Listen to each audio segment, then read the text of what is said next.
우리 하나님 말씀 보겠습니다. 하나님 말씀은 신약성경 디모데후서입니다. 스터디니까요, 좀 편안하게.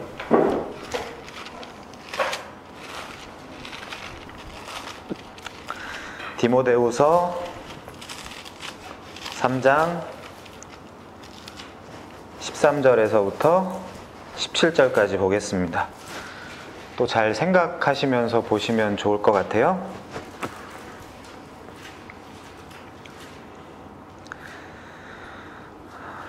제가 봉독하겠습니다.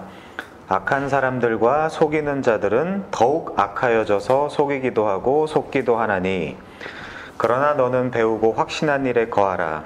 너는 너가 누구에게서 배운 것을 알며 또 어려서부터 성경을 알았나니 성경은 능히 너로 하여금 그리스도 예수 안에 있는 믿음으로 말미암아 구원에 이르는 지혜가 있게 하느니라.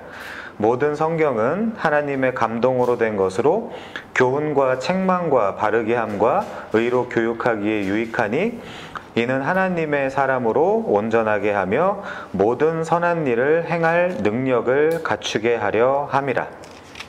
아멘. 1장 14절 한번 보시면요, 디모데후서 1장 14절에 보면 바울이 이 편지를 쓰는 걸 시작을 하면서 뭐라고 이야기하냐면, 우리 안에 거하시는 성령으로 말미암아 내게 부탁한 아름다운 것을 지켜라, 이렇게 이야기를 해요. 그러니까 지금 바울이 이야기하는 거는 그냥 시키는 게 아니라 우리 안에 거하시는 성령으로 말미암아 내게 부탁한 아름다운 것을 지키라고 하는 것입니다. 자, 오늘부터 좀 웨스트민스터 신앙고백서를 살펴볼 건데요. 강해라는 이름을 붙이긴 좀 그렇고 해설 정도라고 생각하시면 좋을 것 같아요. 우리 시간이 없으니까 빨리 바로 6페이지로 가겠습니다. 저자 서문을 볼게요. 웨스트민스터 신앙고백서. 책을 좀 주시면, 하신 분들은 책 없는 분에게 좀 주시면. 네.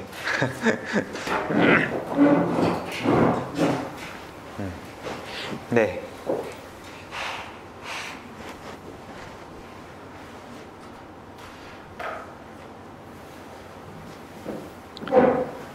다 했어요. 네. 네. 자, 6페이지부터 보겠습니다. 우리가 좀 편안하게 공부하는 시간이니까요, 좀 낙서도 하시고 하시면서 이거를 좀 이해하시고 습득하시는 게 되게 중요할 것 같아요. 그러니까 체크해달라는데 체크도 하시고, 찾아달라는데 좀 찾기도 하시고 하시면서 좀 같이 편안하게 보시면 좋겠습니다. 6페이지입니다.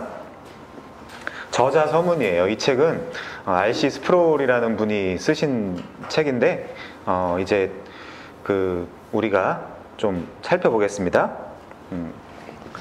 자, 수세기 동안 예수 그리스도의 교회는 주시하는 세상 앞에 자신의 신앙을 고백해야 할 필요성을 알고 있었대요. 여기서 중요한 단어는 뭘까요? 첫 번째, 교회입니다. 교회는 1차적으로 제가 늘 강조하는 건데, 다니는 게 아니에요. 그리고 어떻게 해야 되는 거죠? 그러면 교회는 다니는 게 아니라 되는 겁니다. 그러면 내가 교회가 된 입장에서 그 교회로서 세상에게 나의 신앙을 고백해야 된다는 거예요. 그럼 왜 그래야 될까요? 베드로전서 3장 15절에 보면 이런 말이 있습니다. 너희에게, 그러니까 너희가 가지고 있는 소망에 대해서 묻는 자들에게 대답할 것을 좀 온유한 마음으로 미리 좀 준비해라, 이제 이런 말이 있거든요. 그러니까 우리가 예수께서 우리에게 제일 큰 사명으로 주신 것이 사실은 전도거든요. 그러니까 그 전도를 할 때 당연히 이 세상 앞에 자신의 신앙을 고백해야 할 필요가 있겠죠. 몇 가지로 좀 생각을 해보면 왜 우리가 이 신앙을 고백해야 되는지, 첫 번째로는 하나님을 바르게 경배해야 되기 때문에 그렇습니다. 그러니까 자기 마음대로 경배하는 게 아니고 성경에 나와 있는 원리대로 경배를 해야 된다. 그래서 주님의 교회를 온전케 해야 되는 우리의 그런 사명이 있는 거죠. 그리고 두 번째로는 이단을 분별하고, 이단이 뭔지를 알아야 될 거 아니에요. 이단이 뭔지를 알아야 된다는 거는 이단을 먼저 알아야 된다는 것보다 내가 가진 신앙이 어떤 것인지를 정확하게 알면 당연히 이단이 어떤 건지는 그냥 자연스럽게 알게 되어 있어요. 그리고 세례를 받을 때 공동체와 함께 신앙생활 할 때 나도 여러분과 같은 신앙을 갖고 있습니다 라고 이제 고백하기 위해서 그렇게 하기 위해서 신앙 고백서를 사용을 합니다, 보통. 그리고 아까 말씀드린 대로 전도를 하기 위해서, 그러니까 내가 분부한 것을 가르쳐서 지키게 하라 하셨기 때문에 전도에 또 이제 유익한 부분이 있죠. 그리고 마지막으로 솔리 데오 글로리아, 즉 성령의 하나님의 영광의 신학을 그러니까 하나님의 영광을 추구하기 위해서 이런 공부를 정확하게 하는 것입니다. 그래서 우리는 주시하는 세상 앞에서 자신의 신앙을 고백하는 것이죠. 자, 그래서 우리의 신앙 고백들은 간단한 신조적 진술들의 형식으로, 그리고 더 크게는 포괄적인 신앙 고백적 문서들의 형식으로 나타났대요. 간단한 신조적 진술들의 형식, 예를 들면 뭐가 있을까요? 그게 사도신경 같은 겁니다, 말하자면. 우리가 예배 시작할 때 그거 그냥 예배의 절차가 아니고 같이 공동체로 고백하는 거잖아요, 신앙을. 그래서 그렇게 간단한 신조적 진술들도 있고, 지금부터 우리가 배울 이렇게 신앙 고백적 문서들도 있어요. 좀 이따 좀 몇 가지 소개를 해드릴 건데, 어쨌든 라틴어 크레도, 여기서 이제 영어 크리드가 나왔죠. 그 사도신경은 아포슬스 크리드라고 합니다. 사도들의 믿음 바의 내용이다, 이제 뭐 그런 뜻이에요. 그래서 라틴어 크레도에서 유래한 저는 믿습니다 라는 시작 구절을 포함하는 사도신경이 작성된 시기부터 우리의 가슴으로 믿을 뿐만이 아니라 우리가 믿는 것을 우리의 입술로 고백해야 한다는 우리 주님의 명령에 대한 헌신이 나타난다. 이거는 명령이래요, 이 신앙 고백을 하는 것은.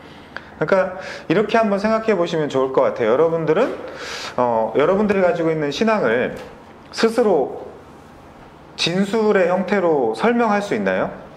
그러니까 쉽게 이야기하면 뭘 믿으세요라고 물어보면 대답할 수 있냔 말이죠, 자연스럽게. 안 그러면 맹종이고 맹신이라고 이제 말씀을 드렸죠. 내가 믿는 걸 정확하게 알고 있어야 그게 진짜 믿는 사람이다 라고 이제 이야기할 수 있는 거 아닙니까? 그래서 믿음은 제가 늘 이야기하지만 세상에서는 그런 얘기 많이 하잖아요. 믿음이 좋다, 믿음이 나쁘다. 그걸 자꾸 이제 눈에 보이는 가시적이고 물리적인 걸로 판단하려고 하는데, 믿음이 진짜 좋은 거는 하나님께서 해주신 약속을 잘 믿는 상태를 믿음이 좋다라고 이야기를 합니다. 그러면 자연스럽게 어떻게 돼야 돼요? 그러니까 약속을 말할 수 있어야 되는 거죠. 네, 말할 수 있어야 되는 겁니다. 그게 이제 이 신앙 고백을 공부하는 목표예요. 목표. 자, 그래서 여기 그렇게 나와 있네요. 기독교는 내용을 가진 종교다. 그냥 믿는다 하는 게 아니다. 그렇게 얘기할 수 있겠죠. 뭐 믿으세요? 그러면 예수 믿어요. 그럼 예수가 누구신데요? 이렇게 물어보면 거기에 대한 답변을 할 수 있어야 된다는 얘기예요. 그게. 자, 그래서 기독교의 진리들은 교회의 생명과 실천의 핵심적이다, 이제 이렇게 나와 있어요. 신앙의 내용, 그리고 삶의 문제에 있어서 기독교의 진리들이 핵심적이다 라는 의미입니다. 자, 두 번째 줄 더 밑에 내려가면요, 신앙이라는 용어를 사용할 때 염두에 두고 있는 것은 바로 교회가 확언하고 신뢰하는, 그리고 기독교의 내용을 정의하는 진리들의 체계다. 어렵지 않죠? 그러니까 내용이 있다, 분명한. 그리고 그 내용을 명확하게 알고 명확하게 믿는 것, 그게 이제 정상적이며 그 사람을 믿음이 좋다라고 이야기할 수 있다.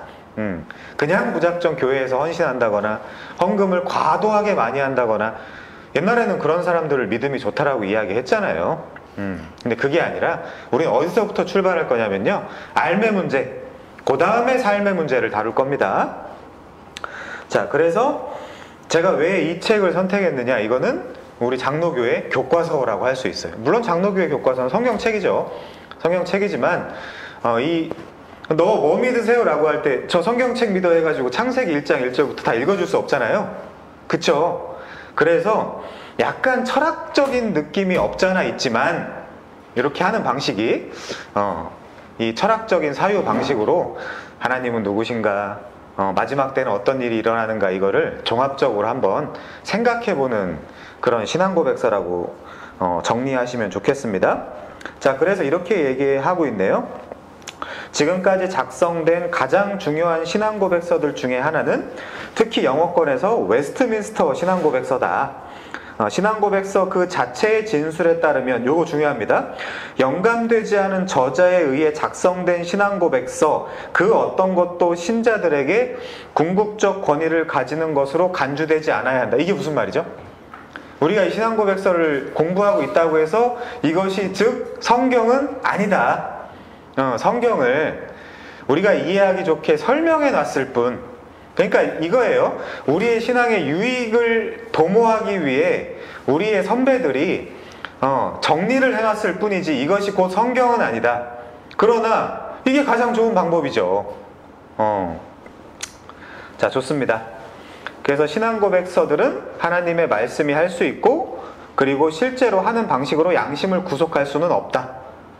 그러나 인간의 신앙고백서들과 신조들은 성령의 영감 없이 오류에 빠질 수 있는 사람들에 의해 작성되었을지라도 웨스트민스터 신앙고백서에 나타난 신학적이고 성경적인 정확성의 깊은 수준에 나는 경외감을 갖는다. 이제 이렇게 나와 있네요.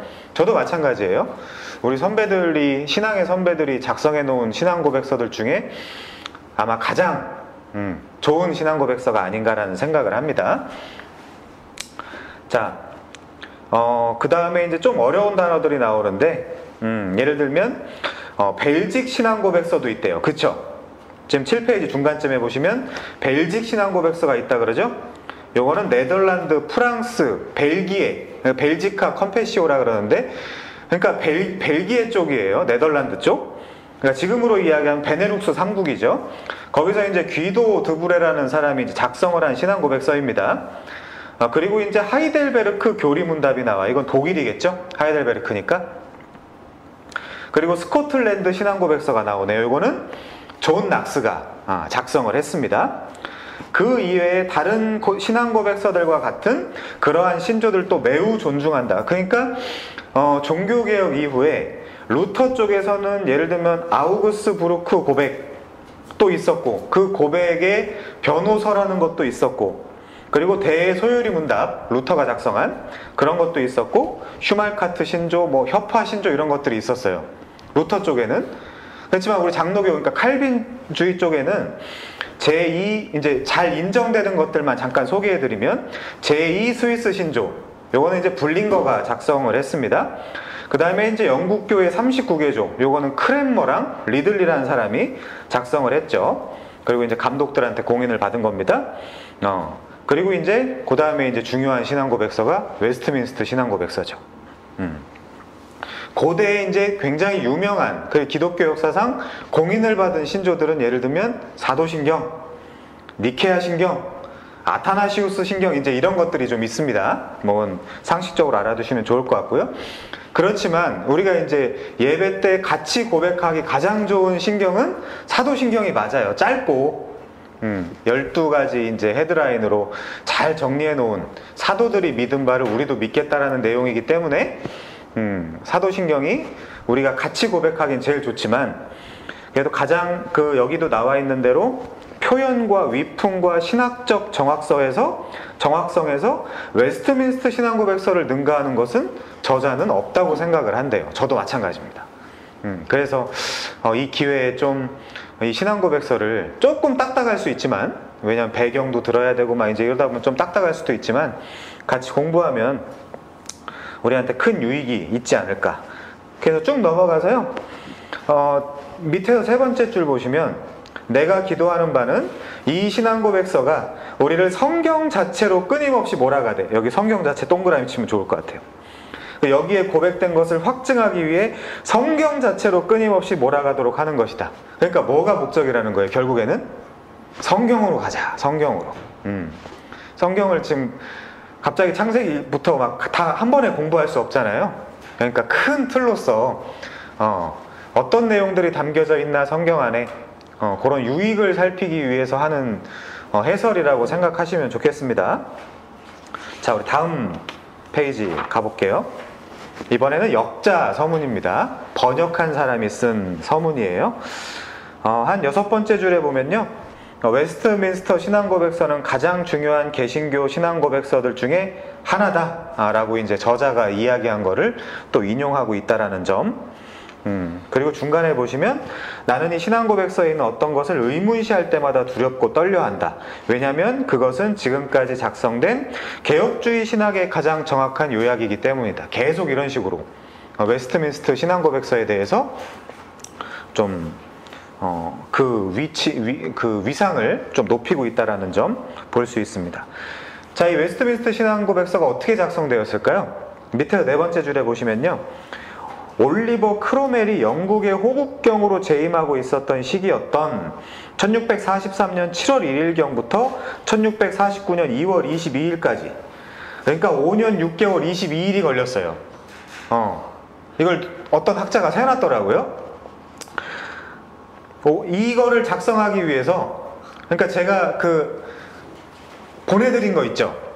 이거는 해설이라 두껍고 그 장과 항 33개 장과 그 안에 이제 첫 번째 파트가 성경인데 10가지 항이 있잖아요.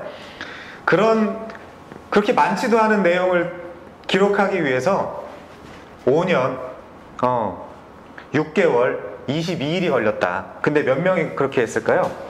자, 잘 보시면 30명의 평신도와 그 당시 하원 의원이었던 20명과 상원 의원이었던 10명, 그리고 121명의 잉글랜드 성직자와 그리고 스코틀랜드 장로파 대표단이 참여하여 산출한 그런 사람들이, 그러니까 몇 명이에요? 151명이죠? 그러니까 151명이 6년 동안 1163번의 회의를 하고 아침마다 기도회를 하고 아침마다 맹세를 했어요. 그 맹세 문도 있어요. 사실 나는 여기에 쓸데없는 말을 하지 않을 것이며 신학을 정확하게 얘기할 것을 하나님 앞에, 이런 이제 맹세문도 있어. 그런 맹세를 하고 회의를 해서 작성한 거예요. 그 당시 영국과 스코틀랜드에 있었던 천재들이 그 당시 그러니까 대단하죠. 아까 말씀드렸던 하이델베르크나 이런 것들은 2명이 작성했거든요. 그 스코틀랜드 신앙고백서 이런 것들은 1명, 존 낙스가. 영국 39개조는 2명 이런 식으로 했는데 이거는 151명이 엄청난 시간을 가지고 기도하고 서로 견제해가면서 신학 토론하고 논쟁해가면서 작성한 신앙고백서니까 대단히 그 노력과 헌신이 많이 담겨 있겠죠. 자, 그래서 뭘 만들어냈냐? 첫 번째, 웨스트민스터 신앙고백서를 만들어냈습니다. 그게 이제 우리가 배울 거죠. 두 번째, 여러분도 많이 들어보셨을 텐데 대교리 문답을 만들었어요. 대교리 문답. 그리고 소교리 문답을 만들었어요. 왜 대와 소를 나눴을까요? 대교리는 어른들 상대로 강단 설교용으로 만들었습니다. 예를 들면 수요일 날이나 이럴 때 강단에서 어른들 상대로 설교하라고. 왜냐면 이거 반복해서 가르쳐야 되는 교리이기 때문에. 그래서 196문항이에요. 대교리 문답은. 그럼 소교리 문답은 어디다 사용하면 좋을까요? 가정에서 아니면 교회에서 어린이들을 가르치라고. 그래가지고 이거는 107개의 문답이 있습니다. 소교리 문답은 좀 얘기를 많이 들어보셨죠? 그래서 여기엔 어떤 내용들이 담겨 있냐? 청교도 신학과 개혁주의 신학. 개혁주의 신학은 종교개혁이 끝나고 나서 칼빈이 기독교 강요에 그 장로교에 대한 내용들을 잘 담아놨거든요. 그 내용이 여기 다 담겨 있다고 생각하시면 됩니다. 개혁주의 신학의 정수를 담고 있다는 역사적인 평가를 받고 있다. 그래서 우리나라도 1907년에 동노회라는 데서, 여기서 이제 그 7명이 목사 안수를 받거든요. 예를 들면 여러분도 들어봤는지 모르겠지만 이제 빌선주 이런 분들이 여기서 이제 목사 안수를 받는데, 바로 이 그 회의에서 웨스트민스터 이 요리 문답을 우리의 그 표준 문서로 채택하자 해가지고 1907년도에 우리나라도 요거를 이제 받아들였습니다. 그러면서 우리가 위에서 한 5번째 줄 볼까요? 이게 이제 우리의 문제인데, 말하자면 개혁주의적인 장로교 교단들에서는 목사를 비롯한 중직자들을 장립할 때뿐만 아니라 평신도, 예를 들면 임직 받을 때죠. 평신도들이 세례를 받을 때에도 웨스트민스터 표준 문서들을 신앙생활의 표준으로 삼겠다고 여전히 서약을 하고 있다. 그러니까 임직식 가보셨어요? 어머니 아버지 임직 받을 때 이럴 때 가보시면 뭐예요? 저는 웨스트민스터 신도계요대로 열심히 공부하고 이거를 동의하며 이대로 교회를 잘 봉사하겠습니다라고 맹세를 하죠. 근데 안 배웠잖아요, 솔직히. 그게 이제 우리 한국 장로교회의 문제입니다. 그래서 이제 이분도 이렇게 얘기하고 있네요. 그런데 문제는 평신도들 뿐만이 아니라 많은 목회자들조차도 이 표준 문서들을 제대로 연구하지 않을 뿐 아니라 읽지도 않는다는 것이다. 그래가지고 재밌어요. 사실 제가 다른 얘기를 안 하고 이제 제도권 교회에서 사역할 때 웨스트민스터 신앙고백서에 있는 얘기를 하면 나보고 이단이래. 왜? 처음 들어봤다고. 아니, 당신이 처음 들어봤으면 내가 이단이야? 재밌습니다. 그래서 한국교회가 사실 지금 표준이 없어요. 그래갖고 주관주의적 경향이 굉장히 심해요. 사사시대라고 어떤 사람은 이야기를 하는데, 자기 그냥 소견에 좋은 대로 목회를 하고 자기 소견에 좋은 대로 그냥 신앙생활하고 막 그러고 있거든요. 저도 원래 굉장히 자유를 좋아하는 사람으로서 그런 걸 되게 좋아하는데, 야, 여기는 진짜 문제가 심각하다. 한국교회는 다 완전 사사시대다. 여기는 그 웨스트민스터 신앙고백서에 있는 이야기를 해도 이단이라고 하는구나. 여기는 아예 개념이 없다. 이제 이런 생각을 많이 하게 되거든요. 그러니까 한국교회 이제 예를 들면 마케팅, 신사도, 뭐 이머징 이런 교회들이 막 우후죽순 생겨나는 거죠. 근데 그거에 대해서 이제 반발도 못하고 반대할 수 있는 그런 변호 기술도 없고 이제 그러는 겁니다. 자, 바빠서 할 얘기가 많지만 이 서문은 여기까지 넘어가고요. 오늘은 성경 파트를 다룰 거예요. 성경 파트. 그러니까 좀 빨리 가보겠습니다. 성경 파트를 갈 때 우리가 좀 한 구절 찾아봤으면 좋겠어요. 베드로후서 1장 14절입니다.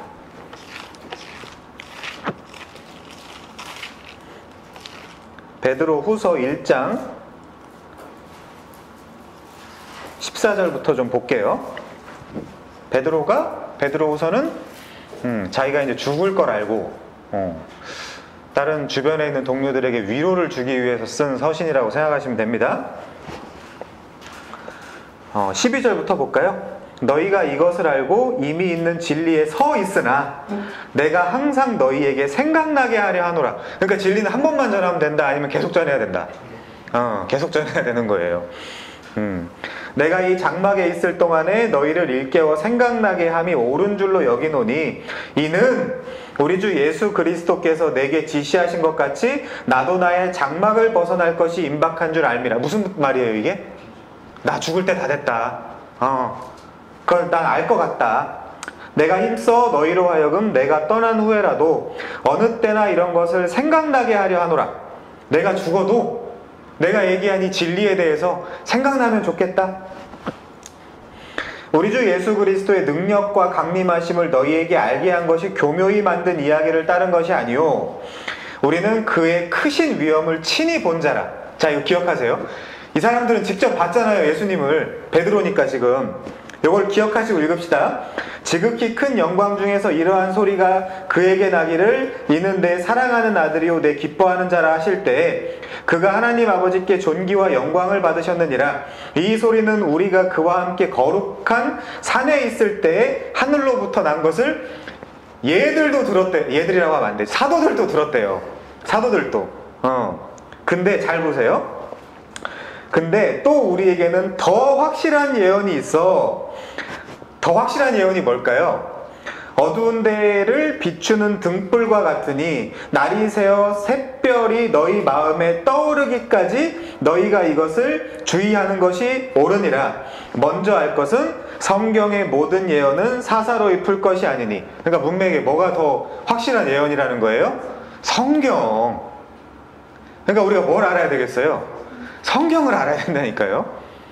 그럼 성경을 알면 지금 무슨 얘기를 하는 거예요? 성경을 알면 베드로가 친히 직접 들은 하나님의 음성보다 더 확실한 예언을 안다는 거예요. 성경을 알면. 그래서 우리가 베드로보다 더 복이 있다니까. 그거를 인정하는지 모르겠어요. 먼저 알 것은 성경의 모든 예언은 사사로이 풀 것이 아니니 네 멋대로 풀지 마라. 성경의 예언은 모든 예언 사사로이 풀지 마라. 근데 막 그러잖아요. 그냥 대충 읽어가지고 떠오르는 게 그게 하나님이 주신 말씀이야. 바로 직전 교회에서도 그랬단 말이에요. 주관적으로 성경 읽으면 안 된다 그렇게 가르쳤더니 이제 네, 좋습니다. 자, 21절. 예언은 언제나 사람의 뜻으로 낸 것이 아니요 오직 성령의 감동하심을 받은 사람들이, 아까 우리가 읽은 거죠? 베드로 후서 3장 15절, 16절, 17절. 오직 성령의 감동하심을 받은 사람들이 하나님께 받아 말한 것임이라. 이제 이렇게 돼 있어요. 자, 요거를 좀 기억하시고 좀 성경 파트로 들어가면 좋겠습니다. 자, 성경의 개론을 좀 살피죠. 당연히 성경은 우리 기독교인들이 가지고 있는 경전입니다. 그래서 어떻게 나눠져 있죠? 구약과 신약으로 나눠져 있어요. 구약은 누구를 통해 주셨죠? 모세를 통해 주셨습니다. 모세를 통해. 그래서 모세는 누구로, 뭘로 상징되죠? 율법으로 상징돼요. 구약의 대표적인 인물로 상징이 됩니다. 모세는. 자, 그리고 신약은 누구를 통해 주셨죠? 누구 이야기죠? 예수님에 대한 이야기죠. 그렇게 이제 생각하시면 좋겠습니다. 자, 그래서 우리가 그 테스타멘툼이라는 단어를 써요. 라틴어인데 이게 무슨 말이냐면 언약, 합의, 뭐 약속 이런 뜻이에요. 그래가지고 앞에다 올드를 붙이면 뭐예요? 구약 이렇게 되는 거고, 뉴를 붙이면 뭐예요? 신약 이제 이렇게 되는 거예요. 자, 그래서 성경의 구조를 잠깐 짧게 이야기하면, 쉽게 이야기해서 구약은 입애굽을 합니다. 그쵸? 애굽에 들어가죠.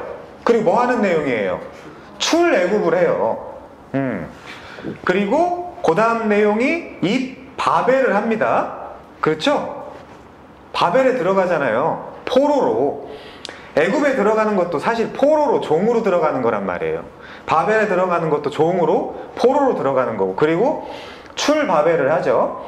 그럼 이제 신약을 가니까 입세상을 하죠. 우리가 세상에서 태어나잖아요. 세상에서. 아니, 우리의 본향은 천국인데 세상에서 태어난다는 건 입세상을 하는 거예요. 그럼 예수님이 뭐라 그래요? 세상에서 나와라 이러잖아요. 그래가지고 출세상을 하는 거예요. 이렇게 크게 그림을 그릴 수 있어요. 성경은. 아, 내가 애굽에 들어갔다가 애굽에서 나오는 거, 이게 구원의 이야기구나. 바벨론에 들어갔다가 바벨론에서 나오는 거, 이거 구원의 이야기구나. 세상에 태어났다가 세상에서 나오는 거, 이거 구원의 이야기구나. 자, 그래서 우리 몇 가지만 살펴봅시다. 출애굽 이야기는 잘 아니까 넘어가고요. 우리 예레미야 32장 한번 가보겠습니다.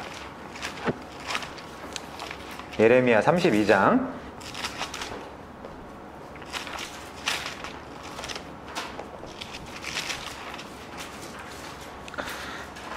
(32장) 36절 좀 볼까요? 소제목은 뭐예요? 영원한 언약이죠? 한시적 언약이 아니라 영원한 언약. 자, 이스라엘의 하나님 여호와께서 너희가 말하는 바 칼과 기근과 전염병으로 말미암아 바벨론 왕의 손에 넘긴 바 되었다 하는 이 성에 대하여 이와 같이 말씀하시니라. 바벨론 왕한테 왜 넘어갔죠? 하나님의 말씀을 순종하지 않아서. 보라, 내가 노여움과 분함과 큰 분노로 그들을 쫓아보내었던 모든 지방에서 그들을 모아들여 이곳으로 돌아오게 하여 안전히 살게 할 것이라. 돌아오게 한다 그러죠? 바벨론에 들어갔다가 돌아오게 한다는 거잖아요. 이걸 무슨 그림이라 그래요? 구원의 그림이다. 애굽에 들어갔다가 나오는 것도 구원의 그림이다. 애굽에 들어가는 것도 이미 아브라함에게 다 예언이 되어 있단 말이에요. 너 애굽에 들어가서 종노릇 하다가 400년 만에 4대 만에 나올 거야. 4대만은 누구겠어요? 아브라함, 이삭, 야곱? 요셉. 그래갖고 요셉이 대표로 얘들 다 끌고 나오는 거예요. 유골이 되어서. 그 유골은 다 연결되는 부분이 있겠죠.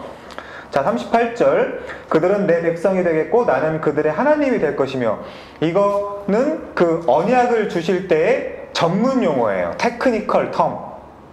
언약을 하실 때마다 이제 이런 표현을 쓰십니다. 내가 그들에게 한 마음과 한 길을 주어. 되게 중요한 한 마음, 한 길.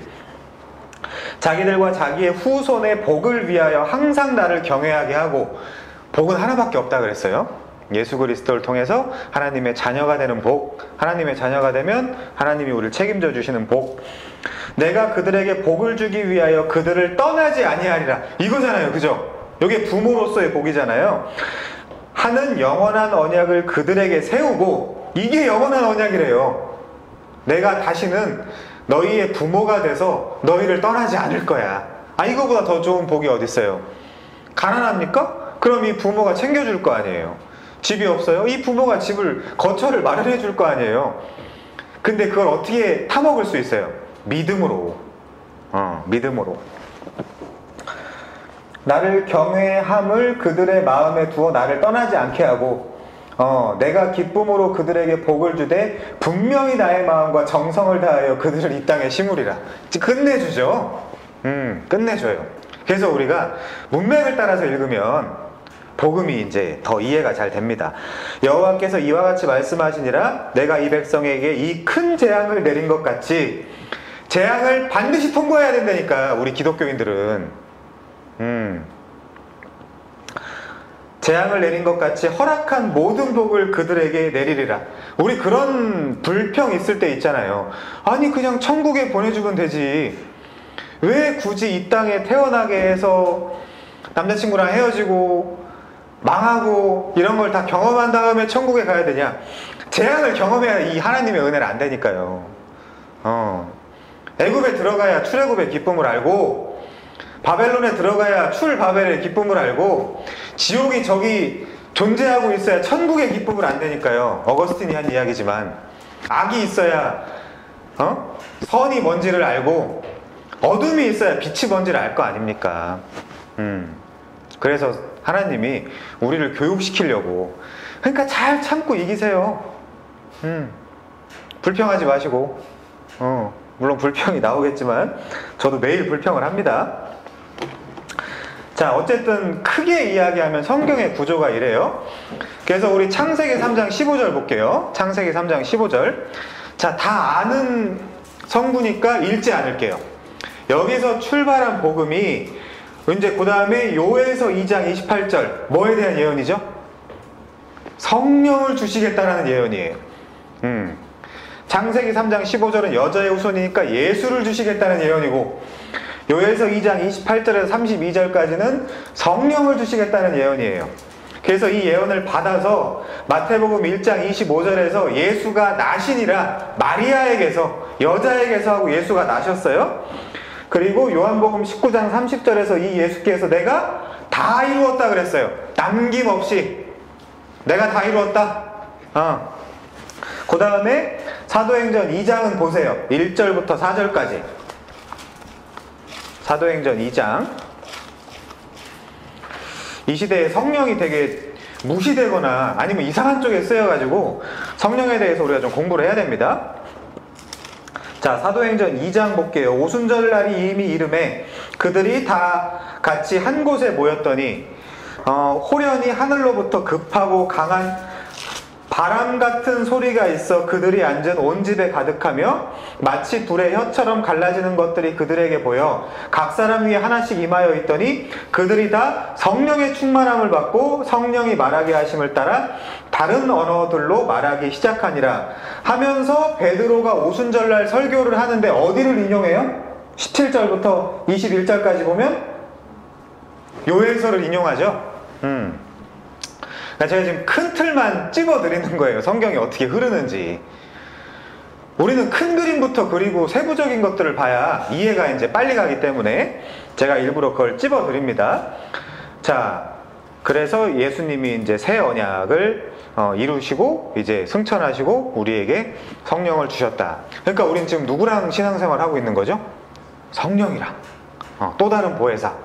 같지만 다른 보혜사, 또 다른 보혜사, 성령이랑 우리가 신앙생활을 하고 있다는 거. 그래서 어려운 일이 있으면 여러분 성령한테 말씀하시면 돼요. 성령께 말씀을 하시면 됩니다. 그 성령이랑 성령 하나님 저랑 친해지실래요? 이렇게 프로포즈도 하고 이제 하시는 시대예요, 지금이. 자꾸 사람한테 가가지고 저 어떻게 할까요? 그거 아니라니까요, 그거. 자, 그 정도. 그래갖고 지금 큰 그림만 그려드렸는데 나머지 세부적인 구약에 대한 이야기는 나중에 하겠습니다. 자, 그래서 성경은 그런 식으로 흐르고 있다. 그래서 우리가 어디부터 보냐면 이 항은 여러분들이 한 번씩 읽으셨을 거라 믿고, 물론 안 읽으셨을 거예요. 어떤 분은. 왜냐면 오늘 다운받았다고 아까 어떤 분이 그러시더라고. 자, 15페이지 가겠습니다. 15페이지. 자, 다 모르는 척 하는 거예요. 다. 자, 15페이지. 제일 밑에. 웨스트민스터 신앙고백서는 가장 중요한 개신교 신앙고백서들 중에 하나다. 왜냐하면 그것은 17세기 개혁주의 신학에 대한 실질적 정의를 제공하기 때문에. 종교개혁이 언제 일어나죠? 16세기. 근데 이 웨스트민스터는 17세기에 쓰였대요. 그러면 필연적으로 무슨 배경을 깔고 쓰였을까요? 카톨릭에 대한 프로테스트를 깔고 쓰였겠죠. 그러니까 카톨릭의 잘못된 교리들을 반박하는 내용이 많아요. 그 정도는 이해해 주시면 좋을 것 같고, 그래서 벨직 신앙고백서 아까 설명을 했죠. 귀도 드브레라는 사람이 썼다고. 그 다음에 하이델베르크, 이건 우르시누스와 올레비아누스라는 사람이 작성을 했습니다. 그 스코틀랜드 신앙고백서 존 낙스, 그리고 영국교회 39개조 신조, 이거는 크랜머랑 리들리 이런 사람들이 썼죠.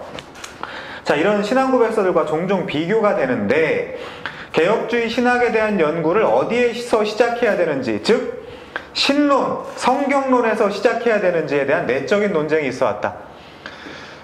좀 자꾸 어려운 얘기만 나오는데 조직신학이라는 게 있어요. 신학의 분과 중에 조직신학이라는 게 있는데 거기에 보면 신론이 있고, 그 다음에 인간론이 있고, 그 다음에 기독론, 구원론, 교회론, 성령론, 종말론 뭐 이렇게 있습니다. 자, 근데 신학 공부를 하신 분들은 아시겠지만 이 조직신학을 배우기 제일 처음에 배우는 게 있어요. 신학 서론, 프롤레고메나. 그때 뭘 배우냐면 사실 성경이 뭔가를 배워요. 성경론. 그래가지고 우리 장로교는 무작정 신론부터 들어가지 않아요. 공부할 때. 어디부터 들어가냐? 성경론부터 들어가요. 왜 그럴까요? 왜? 기준을 세워야 되기 때문에. 그러니까 그 하나님도 성경에서 찾은 것만 하나님이라고 인정하자 라는 그 이슈 때문에 반드시 성경론부터 하고 신론을 들어갑니다. 정상적인 신학교는 다 이제 그렇게 공부를 해요. 자, 그런데 웨스트민스터 신학자들도 그들의 신앙고백적인 진술을 성경론부터 시작을 했대요. 왜냐? 다음 줄에 기독교는 사변적인 철학에 기초하여 세워진 것이 아니라, 제가 생각하는 하나님은 이런데요, 제가 생각하는 하나님은 이런데요, 요 얘기하면 끝도 없겠죠. 그러니까 성경에 하나님이 어떻게 나와 있냐, 그래가지고 무슨 하나님의 공유적 속성, 비공유적 속성, 뭐 내재성, 뭐 이런 아주 이제 그런 것들을 다 여기서 이제 찾아내는 거예요. 근데 여기 없으면 이제 정당성을 확보 못하는 거죠. 아무리 신학자여도. 그래서 하나님 자신이 계시하신 것에 대한 응답으로 일종의 계시 종교다. 그러니까 계시하신 것만 우리는 살펴보겠다. 계시하시지 않은 내용에 대해서는 모르겠다. 그거는 정직하게 모르겠다. 자, 두 번째는 종교개혁자들에 의해 확립된 오직 성경의 원리이다. 그것은 신학의 모든 문제들에서, 그리고 신앙과 삶의 모든 논쟁에서 궁극적인 권위는 교회의 결정이나 전통들이 아니라, 이 표현이 왜 나왔겠어요? 카톨릭 때문에 나왔어요. 카톨릭은 왜 그렇죠? 교회의 결정, 교회의 전통, 이걸 굉장히 중요하게 생각한단 말이에요. 근데 거기서 나온 것이 아니라 성경 자체라는 걸 인정해야 한다. 그러면서 종교개혁자들이 뭐 했을까요? 여러분, 모두가 다 성경을 읽어야 돼요. 모두가 다 읽어야 되고 모두가 다 해석할 권리가 있습니다. 라고 이제 이야기를 하는 거예요. 카톨릭은요, 우리만, 종교인들만, 너네들은 우리가 공부하고 해석한 것을 받아먹는 거야 라고 얘기했기 때문에 이제 그렇습니다. 자, 그래서 웨스트민스터 신앙고백서는 종교개혁의 개념인 성경의 중심적 중요성과 충분성을 단언한다. 자, 총 10항이 있는데 1항 볼게요.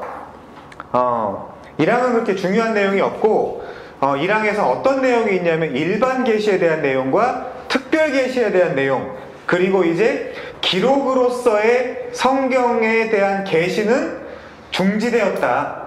시즈드 되었다. 중지되었다. 더 이상.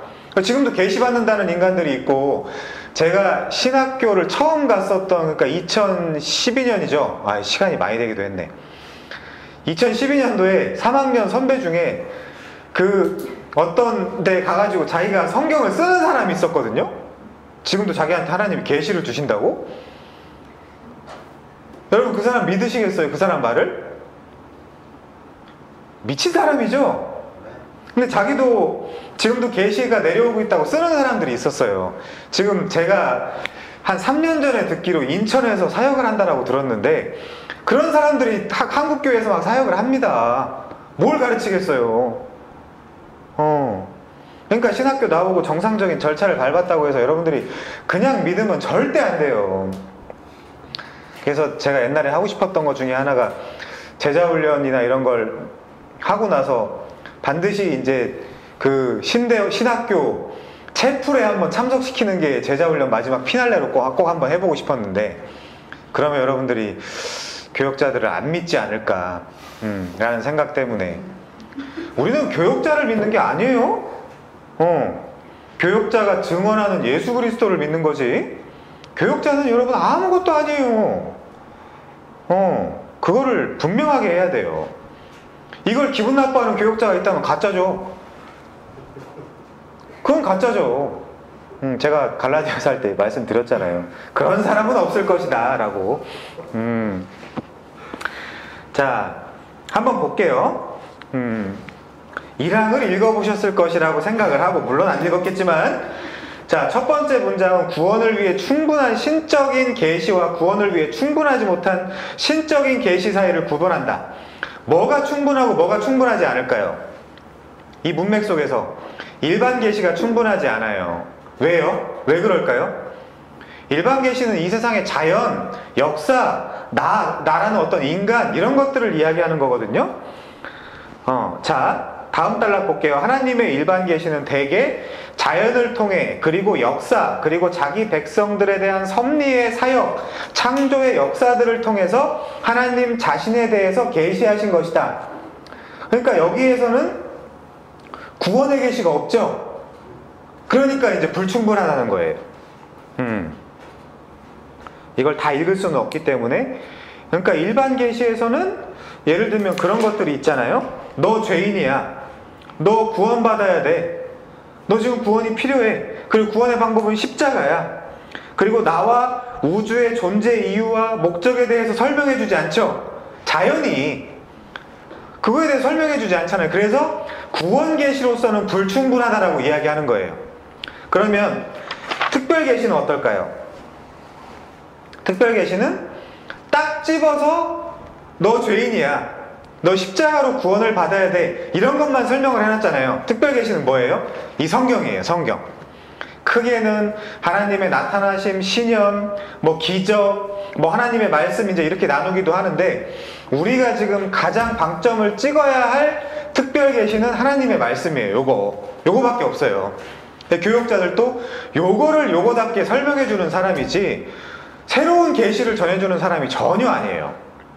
자, 그래서 우리가 일반 계시를 이야기할 때 중간쯤에 보면 17페이지 하늘이 하나님의 영광을 선포하고 궁창이 그의 손으로 하시는 일을 나타내는도다, 이런 성구들. 그러니까 예를 들면 자전주기가 23시간 56분 4초, 그리고 공전주기가 365.2564일. 근데 이게 만약에 틀어지면 어떻게 될까요? 이게 틀어지면 주기가 다 불바다 되겠죠? 우주가. 그럼 이게 여러분 진화론이라고 생각하세요? 진화 때문에 이렇게 됐다고 생각하세요? 그래서 똑똑한 사람들은 무신론 이렇게 주장하지 않고 불가지론이라고 하는 거거든요. 모르겠다. 도대체 세상의 기원에 대해서 나는 모르겠다. 그게 신일 수도 있고 진화론일 수도 있지만 내가 결정하지 못하겠다. 그러니까 무신론은 누가 주장하는 거예요? 무식한 사람들이. 우리는 변증하지 않아도 돼요. 창조론자들은 왜? 우리는 믿음이라고 얘기하잖아요. 그래갖고 우리는 하나님을 믿음으로 인식해요. 그러니까 우리는 과학적인 어떤 그런 실험을 하지 않아도 돼요. 그럼 무신론자들은 우리가 뭐라고 주장해야 돼요? 너 신이 없다는 걸 증명해라 라고 얘기할 수 있죠.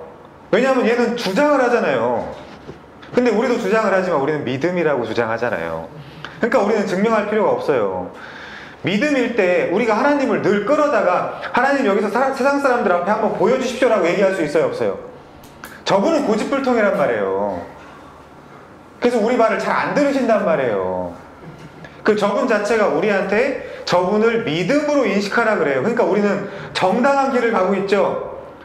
그렇지만 무신론자들은요, 증명을 해야죠.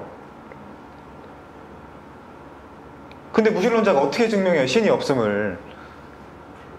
바람이 눈에 안 보인다고 바람이 없는 거예요? 주파수가 분명히 있는데 눈에 안 보인다고 라디오를 못 켭니까? 그런 거 아니죠? 꿀이 어떻게 꽃을 찾아가요? 눈에 안 보이는데. 그쵸? 아니 그 벌이 제가 잘못 이야기했네요. 벌이 늘 눈으로 보고 꽃을 찾아갑니까? 아니잖아요. 뭐가 있는 거잖아요. 눈에 안 보인다라고 신이 없습니까? 그건 증명해야 될 의무가 있단 말이에요, 무신론자들은. 그러니까 무신론자들은 뭐예요? 장난감이란 말이에요. 진짜 변증으로 들어가기 시작하면 차라리 불가지론자라 그러면 그냥 양심적이시네요 라고 얘기하고 그냥 넘어가면 되지만, 자, 그래서 그런 이유로 일반 계시는 예를 들면 아까 말씀드린 자전주기, 공전주기의 어떤 그런 정확성, 세상이 암수로 이루어진 거, 사계절, 생성과 소멸, 이 시간의 놀라움, 도량형 이런 것들을 통해서 보면 야, 어렴풋이나마 신이 있을 수 있겠구나 정도는 전달해 줄 수 있어요, 일반 계시가. 그쵸? 그렇지만 너 구원받아야 돼 라고 이야기해 주진 않죠. 그렇기 때문에 구원에 대한 지식에 의해서는 불충분하다.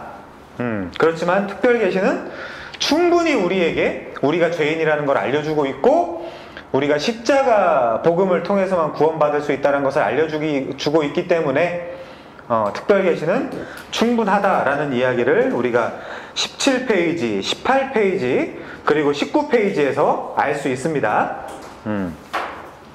그거는 쭉 한번 살펴보시면 좋을 것 같아요.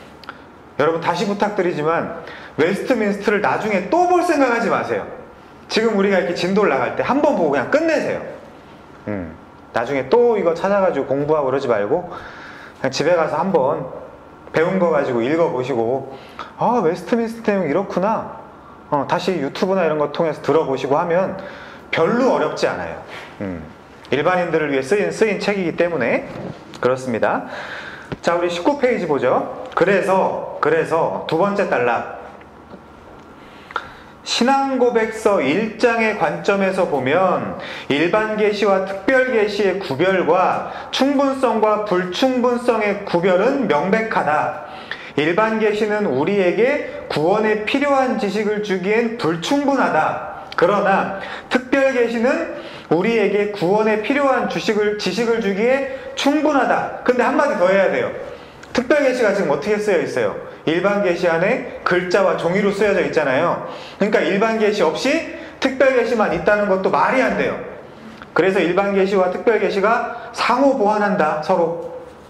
이렇게 이제 이야기를 해야 됩니다. 자, 근데 사실상 특별 계시도 그 목적을 이루는데 충분하진 않죠. 책에는 충분하다고 해놨지만 뭐가 빠졌을까요? 가장 중요한 성령이 빠졌어요. 성령 하나님이 이 성경을 우리한테 조명해 주셔야 돼요. 조명. 그러니까 여러분들이 성령 하나님이랑 친해지면 친해질수록 성경을 더 명확하게 알 수 있겠죠? 그러니까 우리가 성경만 공부해야 된다. 여기는 반쪽짜리예요. 어디까지 가야 돼요? 성령 하나님. 의존적인 신앙. 성령 의존적 신앙. 그래가지고 루터파는 이런 말을 했습니다. 페르 베르범. 이게 무슨 말이냐면 말씀을 통해. 근데 우리 장로교는 뭐라고 이야기했냐면 스피리투스 cum 베르보. 이게 무슨 말이냐면 성경과 함께하는 성령. 또 이제 뭐 문법을 좀 바꾸면 성경과 함께하는 성령, 성령과 함께하는 성경, 이렇게 할 수도 있겠죠. 그러니까 루터파는 말씀을 굉장히 강조했다면, 제 루터파를 까는 건 아니에요. 그것도 다 문맥이 있어요. 말씀을 강조한 문맥이. 그 사제들, 주교들 쫓아다니지 말고 니네가 말씀 공부 열심히 하라라는 문맥에서 쓴 거지만, 좀 더 나가면 말씀과 함께 하시는 성령을 의지해라. 그리고 말씀을 사용하시는 성령을 의지해라 라는 말로 스피리투스 cum 베르보라는 문장을 우리 개혁신학에서는 이야기하고 있습니다.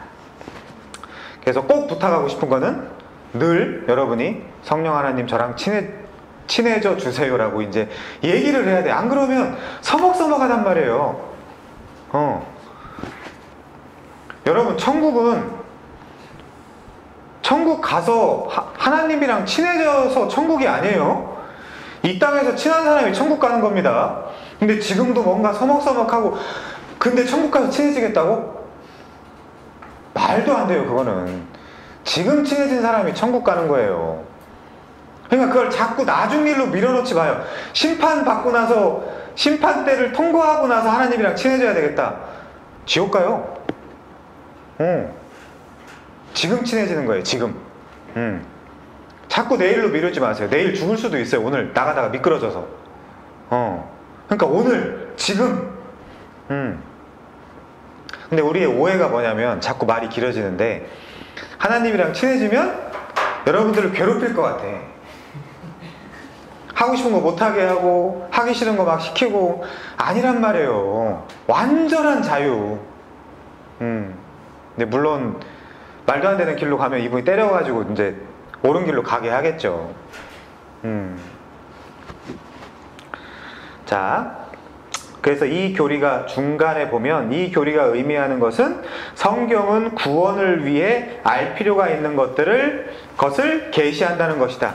그래가지고 성경은 여러분들이 구원받는 데 있어서 아무런 지장이 없게 모든 정보들을 다 담아놨어요. 개역개정도 다 담아놨어요. 개역개정이면 충분해요, 사실. 자, 그래서 제일 밑에 볼까요? 제일 밑에 보면 히브리서 1장을 인용해놨죠. 우리 한번 찾아가 볼까요? 히브리서 1장.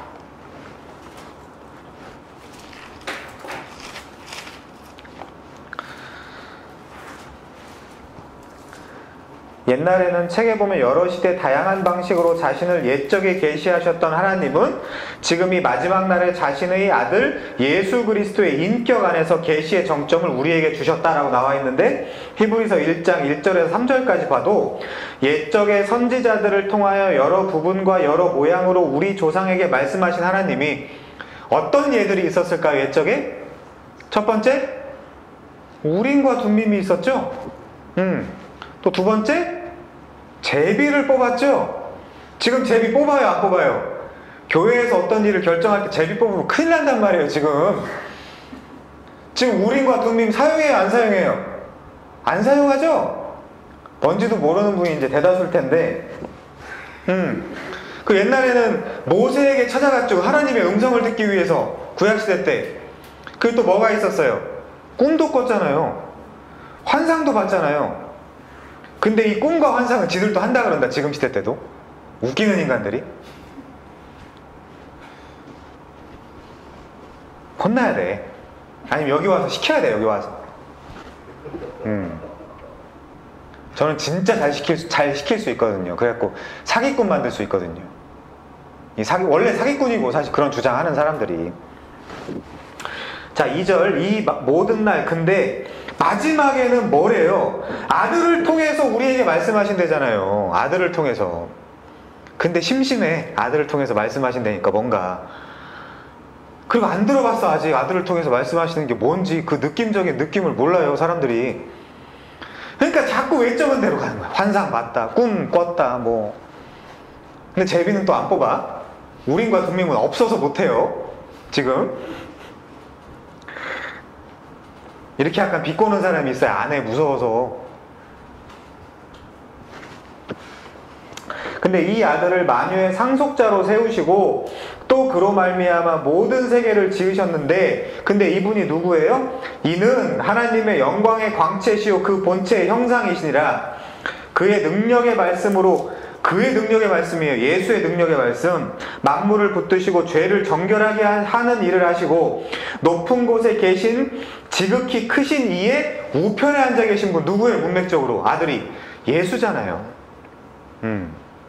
근데 심심해서 막 어디 뭐 오순절 이런 데 쫓아다니고 기적 이런 데 쫓아다니고 안 돼요. 그렇게 하면 오히려 진짜 신앙이 없는 걸 들키는 거예요. 그거는 저 사실 신앙 없어요. 그래가지고 거기 가가지고 막 증명을 받고 싶어하는 것들을 들키는 겁니다. 자, 그래서 옛날에는 다양한 방식으로 계시를 하셨지만 지금은 아들 안에서 이 모든 계시가 종결되었다, 시즈드 됐다. 자, 다음 페이지 넘어가죠.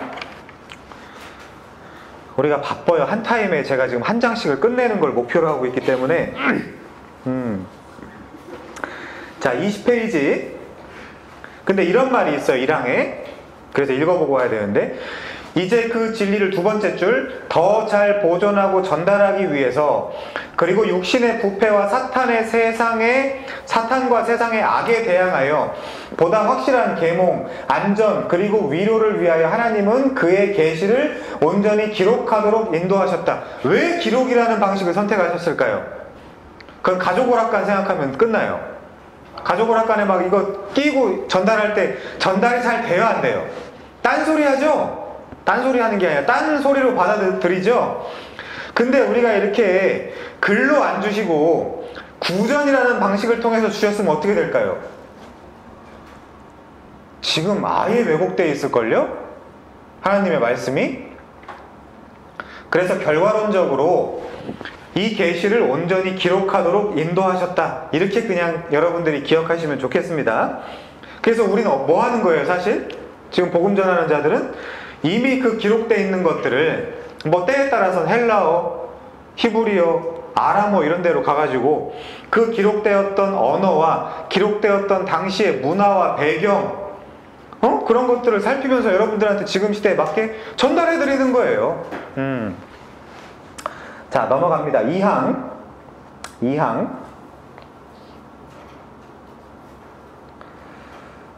자, 2항. 성경 혹은 기록된 하나님의 말씀이라는 이름 아래 구약과 신약의 모든 책들이 이제 포함된다. 그 아래와 같다. 자, 여기서 조금만 설명할게요. 구약은 몇 권이죠? 39권이죠, 구약이. 신약은 27권입니다. 자, 뭐 구약에서도 논쟁되는 책들이 있지만 그 구약 시대 때도 여러 가지 책들이 있었을 텐데 왜 39권만 정경이라는 이름으로 우리한테 주어져 있을까요? 정경의 기준이 있습니다, 구약에. 첫 번째는 통일성이에요. 인터텍스처리티라고 이제 부르는, 이게 뭐냐면 텍스트 상호 연관성이라는 뜻이거든요. 그러니까 텍스트끼리 서로 맞아야 돼요. 예를 들면 연도가 틀리다거나 사람 이름이 틀리다거나 이러면 정경의 기준에서 빠졌습니다. 그래갖고 첫 번째는 통일성이에요. 그 다음에 이제 역사성, 그리고 자증성. 이제 제일 중요한 거, 신약 시대의 예수님과, 물론 LXX였지만 그 70인경, 신약 시대 때 예수님과 사도들이 구약으로 정당하게 인용하고 사용했느냐의 여부, 이런 것들, 그리고 영적 감흥이 있냐, 이제 이런 부분들 때문에 이렇게 39권만 정리가 된 거예요. 그래가지고 성막과 성전 제사장들이 사용하고 확인했다가 AD 91년경에 얌리아 회의에서 39권만 사용하기로 확정이 됐습니다. 근데 카톨릭은 여기서 7권 더 사용해요. 7권. 자, 그럼 신약은 왜 신약은 27권인데 왜 27권만 그 정경으로 확정이 됐을까요? 그 당시에 외경, 위경을 포함해서 200권이 넘거든요? 지금도 존재하는 게 200권이 넘어요. 그럼 왜 27권만 됐을까요? 그것도 이제 정경의 기준이 있습니다. 첫 번째는 뭐냐면 사도성이에요. 사도들이 썼냐? 사도들이 썼냐? 그리고 사도들끼리 공인하냐? 우리 몇 주 전에 찾아봤지만 베드로가 그런 얘기하죠. 사도 바울이 쓴 서신도 다른 성경과 같이 어려우니까 무식한 자들이 자기 마음대로 막 풀지 마라 이런 이야기가 있거든요. 그러면 베드로가 바울이 쓴 서신을 뭐라고 지금 얘기하는 거예요? 성경이라고 이야기하는 거죠. 그런 사도성이 있습니다. 자, 두 번째는 신약 시대 때 신약 교회의 회람이 되었냐? 갈라디아 교회, 그 교회들에게 회람이 되었냐? 골로새 교회들의 그 근처에 있는 교회들에게 회람이 되었냐? 요거 회람 서신. 자, 그리고 서로 일치와 조화를 이루고 있냐? 신약끼리도 일치와 조화를 이루고 있냐? 구약과도 일치와 조화를 이루고 있냐? 이런 것들. 그리고 영적 감흥이 있냐? 감동이 있냐? 이런 것들이 이제 중요한 내용이었어요. 당시 그래서 그리크 오리지널 텍스트로 사본이 5,500개가 있었어요.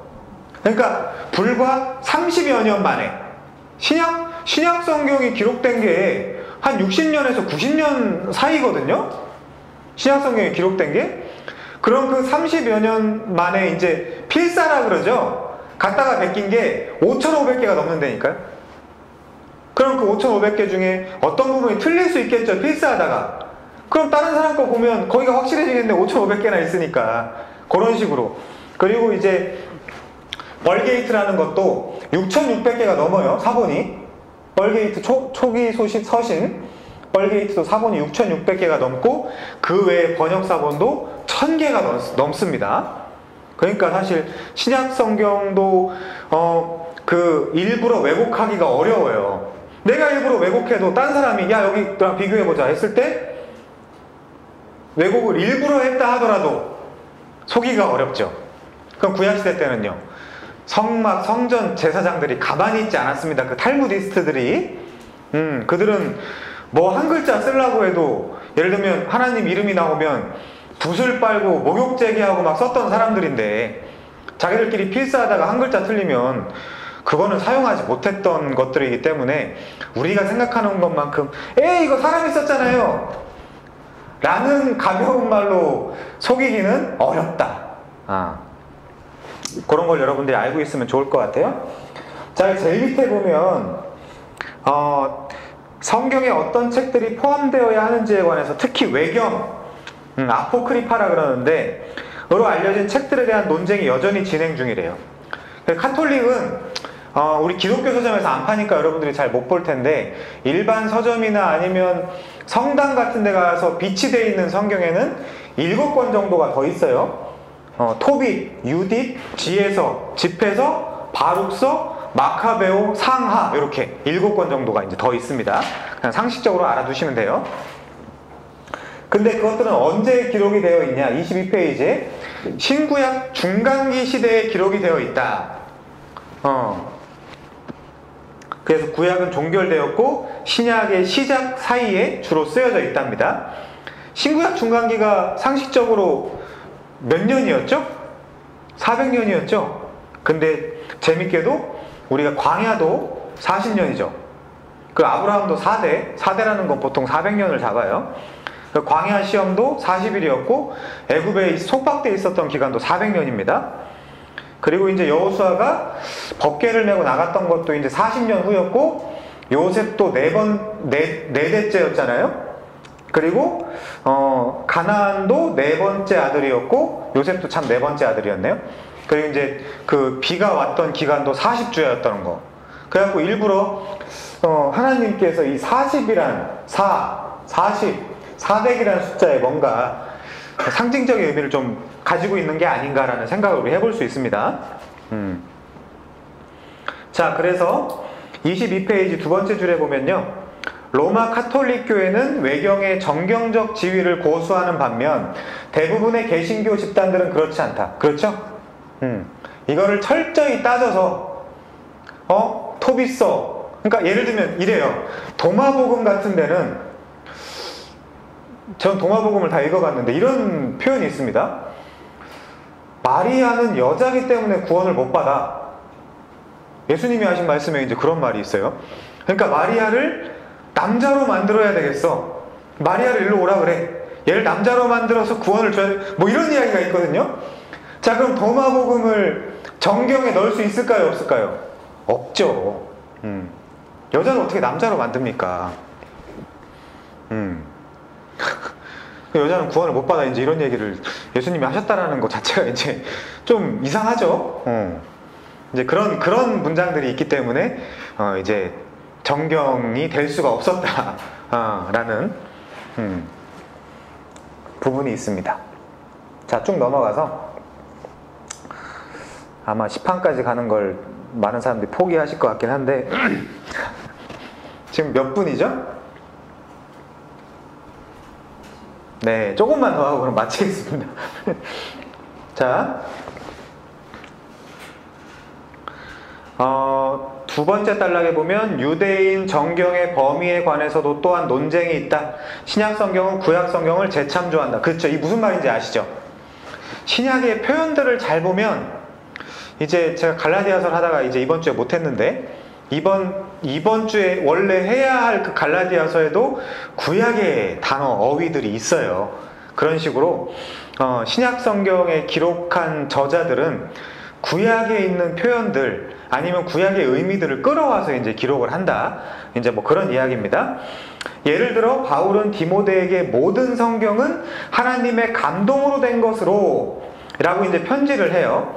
근데 바울은 디모데와 모든 경건한 유대인들에게 잘 알려진 일단의 문헌을 지시하고 있다. 그러면 유대인들의 성경은 무엇이었나? 유대인들의 성경은 무엇이었죠? 아까 말한 구약 39권이에요. 그러니까 구약 39권 모든 성경은 너로 하여금 능히 믿음을 통하여 구원에 이르게 할 수 있다 라는 내용이 될 수 있겠습니다. 자, 쭉 내려가서 중요한 거 없고요. 사망 봅시다. 사망. 한 4항까지만 보고 끝낼까요? 사망. 자, 사망. 보통 외경이라고 불리는 책들은 하나님의 영감으로 말미암지 않았으므로 성경의 정경의 일부가 아니다. 그러므로 이것들은 하나님의 교회에서 어떠한 권위도 가지지 못하며 인정되거나 사용되어서는 안 되는 다른 인간적인 저술일 뿐이다. 아까 말씀드린 그런 것들 있잖아요. 그런 것들 때문에 정경이 될 수 없죠. 자, 다음 단락 볼게요. 영감에 대한 개념은 바울의 가르침에서 그 뿌리를 발견한다. 바울은 기록하기를 모든 성경은 하나님의 감동으로 된 것으로 교훈과 책망과 바르게 함과 의로 교육하기에 유익하니, 여기 이제 감동이라는 단어가 테오푸뉴스토스거든요. 그러니까 하나님을 헬라어로 테오스라 그러죠. 푸뉴스토스는 이제 푸네오에서 온대. 그러니까 두 단어의 합성어예요. 테오스와 푸네오. 그러니까 무슨 말이냐면 영감은 문자적으로 하나님께서 숨을 불어넣으신을 의미하는 헬라어 테오푸뉴스토스, 즉 하나님을 의미하는 테오스와 숨쉬다, 불다를 의미하는 푸네오의 합성어를 번역한 것이다. 바울은 성경이 하나님께서 숨을 불어넣은 것으로 말하고 있다. 그러니까 이 성경을 불어넣었다는 게 아니라 이 말씀을. 그래서 NIV에는 여기를 어떻게 번역을 해놨냐면 God breath라고 번역을 해놨어요. 하나님이 숨 쉬어놓은. 그래가지고 뭐 어떤 사람은 인스퍼레이션이라고 이제 써놨는데 엑스퍼레이션이 맞죠. 날숨. 너무 어려운 얘기 하나? 아, 좋아요. 그럼 하나님이 숨을 불어넣었으니까 이 말씀에 날숨이죠. 들숨이고 이제 받아들이는 사람은 이제 그런 의미로만 생각하시면 됩니다. 그래요, 좋아요. 너무 어려운 얘기 하지 맙시다. 자, 좋습니다. 자, 그래서 로마 카톨릭과 개신교 진영에서 모두 견지하고 있는 영감론은 다음과 같다. 성경의 문서들은 인간 저자들에 의해 기록되었을지라도 단순히 그들 자신의 견해나 회상들을 기록한 것이 아니다. 그들은 자신들에게 영감하신 성령의 감독 아래 계시의 대리인으로서의 임무를 수행한 것이다. 그러니까 성경 저자들이 하나님의 말씀을 쓸 때 하나님께서 받아서 쓴 것이다 정도로 생각하시면 됩니다. 네, 좋아요. 그렇지만 제일 밑에 보면 사람들은 명백히 다른 문체, 그리고 다른 어휘들, 그리고 다른 문법 구조들을 가지고 있다. 요 정도. 사망에서는 요 정도.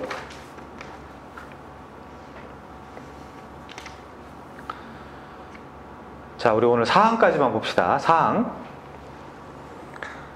믿고 순종해야 하는 성경의 권위는 어떤 사람이나 교회의 증언에 의존하는 것이 아니라 전적으로 그것의 저자이신 하나님께 의존한다. 그러므로 성경을 수납해야 하는 것은 그것이 하나님의 말씀이기 때문이다. 근데 자, 이제 결과론적으로 성경의 권위는 믿어야 하는 거죠. 왜 그럴까요? 네? 성경의 권위는 왜 믿어야 하는 것일까요? 다른 사람이나 다른 권위가 인정해 줄 수 없으므로, 다른 사람이나 다른 권위가 성경은 하나님의 말씀이야 라고 해서 우리가 하나님의 말씀인 걸 인정한다면 뭐가 더 권위가 높은 거죠? 다른 사람의 말하는 게 더 권위가 높은 거죠? 그러면 말이 안 되잖아요, 논리적으로. 그래서 성경의 권위는 그냥 믿어야 되는 거예요. 가불기예요. 가드 불능 기술이라 그랬나? 하여튼 가불기예요. 그냥 믿어야 되는 것이지 뭐 성경이 하나님의 말씀임을 우리가 증명할 수 있는 수단이나 도구가 없어요. 자, 넘어갈게요. 25페이지. 아마 당신은 하나님께, 이건 좀 분석을 합시다. 아마 당신은 하나님께서 그것을 말씀하셨다. 나는 그것을 믿는다. 그것으로 만사 해결이다. 라고 적혀있는 광고 스티커를 본 적이 있을 수도 있대요.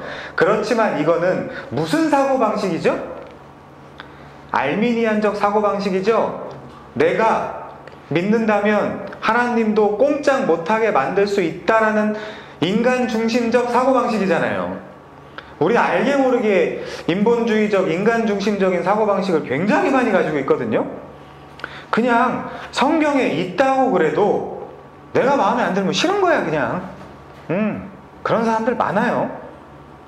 자, 그것은 내가 믿을 때까지 혹은 믿지 않는다면 어떤 것도 해결되지 않는다고 말하는 인간 중심적인 문화를 지시하는 것이다.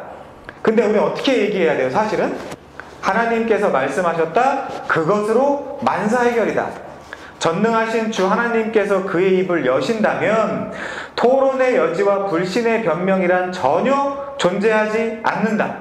이렇게 얘기해야 된다는 거죠. 진짜 신자라면. 불신자는 끊임없이 이걸 안 받아들이게 되어 있어요. 그럼 누가 더 높은 거예요? 내가 더 높은 거죠. 그게 창세기 3장에서 우리한테 진리로 전달해주는 너도 하나님이 되었다. 그러니까 너는 죽어야 된다 이거예요, 사실. 신자는요, 그걸 다 모든 걸 받아들이는 자이므로 구원을 받는 거예요. 자, 사탄은 이렇게 이야기하죠. 창세기 3장에서 야, 하나님이 진짜 그렇게 말씀하셨어? 요게 우리한테 상기시켜주는 바가 많죠? 진짜 그렇게 말씀하셨어? 뭐예요? 왜곡하는 거잖아요, 말씀을. 너네 안 죽을 거야. 야, 하나님 그렇게 나쁜 분 아니야. 좋은 분이야, 하나님. 그러면서 이제 말씀을 왜곡하는 거죠.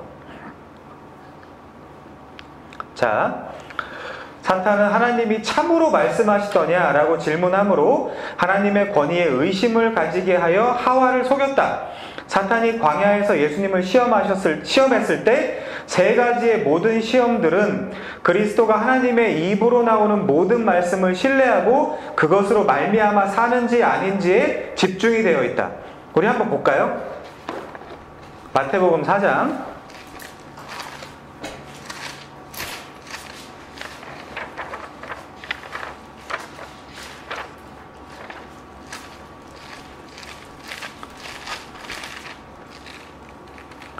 1절에서 11절인데 중요한 내용이 어디냐면요.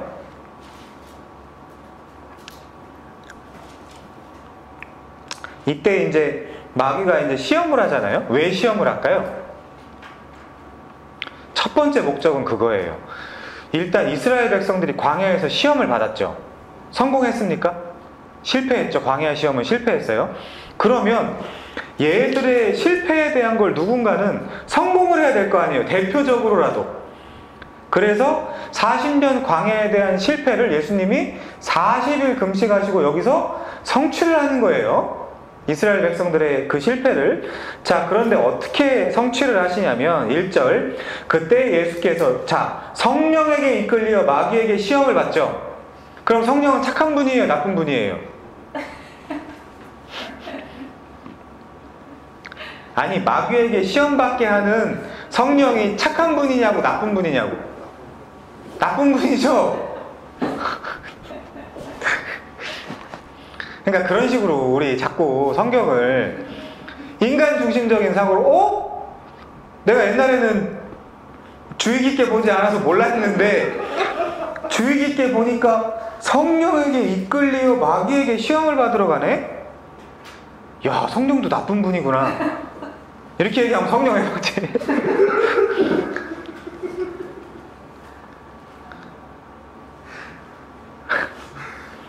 자, 2절. 40일을 밤낮으로 금식하신 후에 줄이신지라.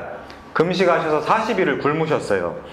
근데 시험하는 자가 예수께 나와 이르되, 근데 여길 누가 데리고 왔어요 지금? 네가 만일 하나님의 아들이거든 명하여 이 돌들로 떡덩이가 되게 하라.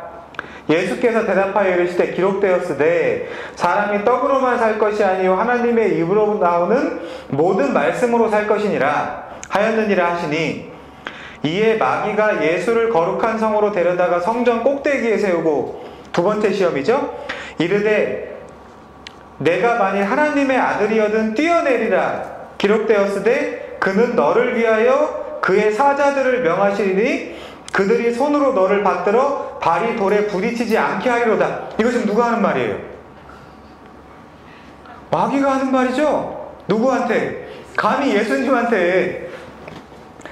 야, 성경에 이렇게 쓰여 있잖아 라고 지금 마귀가 구약을 인용하면서 예수님을 시험한다니까요. 뛰어내리면 그가 너를 위하여 그의 사자들을 명하시리니, 이거 시편 91편 인용한 거란 말이에요. 실제 쓰여 있단 말이에요.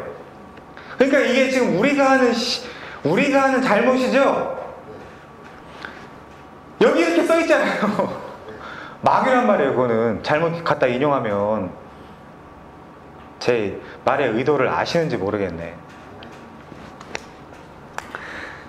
그가 너를 위하여 그의 사자들을 명하시리니 그들이 손으로 너를 받들어 발이 돌에 부딪히지 않게 하리로다.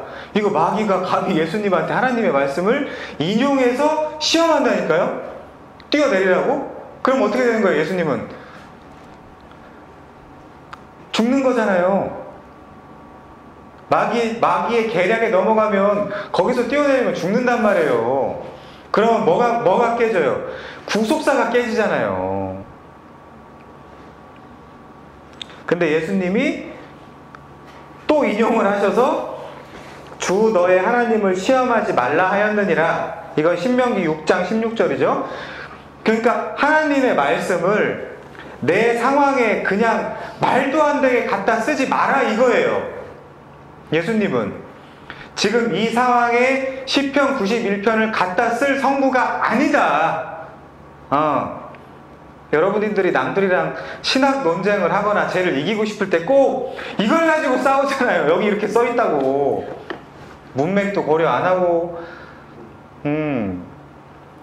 지금 우리한테 상기시켜주는 가르침은 뭐예요? 이거는 큰 죄다. 말씀 그렇게 갖다 쓰는 건 큰 죄다. 알아듣나 모르겠어요. 자, 그러니까 이 두 번째 시험도 통과하시니까 8절.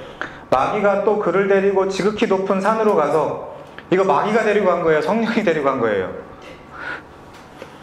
천하 만국과 그 영광을 보여 이르되 만일 내게 엎드려 경배하면 이 모든 것을 너에게 주리라. 이에 예수께서 말씀하시되 사탄아 물러가라 기록되었으되 리을 주 너의 하나님을 경배하고 다만 그를 섬기라 하였느니라. 이에 마귀는 예수를 떠나고 천사들이 나와서 수종드니라.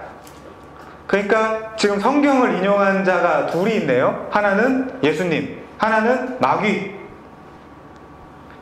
마귀도 지금 사실 문맥에 밖에 쓰긴 썼죠. 뛰어내리냐 아니냐의 문맥에 밖에 썼잖아요. 여러분도 그런단 말이에요. 실은 내가 지금 어려워. 그럼 어디 힘을 주는 성구 없나? 이사야 40장 뭐 43장 이런 데 없나? 그렇게 말씀을 내 맘대로 사용한단 말이에요. 그렇게 말씀을 사용하면 뭐예요? 마귀란 말이에요. 근데 우리가 말씀을 사용하긴 사용해야 되죠. 어떻게? 문맥에 맞게. 자, 설교에도 무슨 강해 설교니, 주의 설교니, 뭐 주제 설교니, 뭐 여러 가지가 있어요. 설교에도. 연속 설교니. 가장 좋은 설교가 뭘까요? 그러니까 기록한 저자의 의도를 가장 잘 전달해주는 설교가 가장 좋은 설교예요. 어떤 인간이 자기가 강해 설교 잘한다고 신문 광고를 냈어요. 이거 가지고 부흥을 시켰다고, 교회를. 설교를 잘하면 부흥이 될까요, 여러분? 아니, 이렇게 생각해 봅시다. 사도들의 교회가 부흥이 됐어요? 될 때도 있었지만 돌맞은 때가 더 많았죠? 설교를 목회의 재료로 사용할 수 있습니까? 안 돼요. 촌스러운 그 교회 부흥시키기 좋아하는 뭐가 뭔지도 모르는 사람들 몇 명 앉혀놓고 나 강해 설교 잘해서 교회 부흥되었어요라고 자신있게 얘기할 수 있는 주제가 아니란 말이에요. 설교는.